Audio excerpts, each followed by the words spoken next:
Europe के एक पुराने शहर में एक खानदानी हवेली है जहां एक कदीम घड़ी पिछले 100 साल से दीवार पर लगी हुई है। हैरत की बात यह है कि ये घड़ी कभी वक्त नहीं बताती और हमेशा बंद रहती है। मगर इस खानदान में जब भी किसी फर्द की मौत करीब होती है तो ये घड़ी खुद ब खुद चलना शुरू हो जाती है। इब्तिदा में लोगों ने उसे इत्तेफाक समझा, मगर वक्त के साथ एक अजीब पैटर्न सामने आया।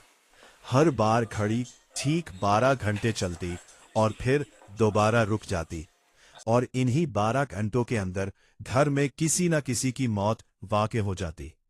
कई बार घड़ी साज बुलाए गए, मगर सब एक ही बात कहते कि इस घड़ी में कोई मुकम्मल मैकेनिज्म मौजूद ही नहीं। ना इसमें बैटरी थी और ना ही स्प्रिंग। एक दफा खानदान के एक नौजवान ने हिम्मत करके फैसला किया कि जब घड़ी चलेगी वो घर छोड़ देगा ताकि मौत से बच सके।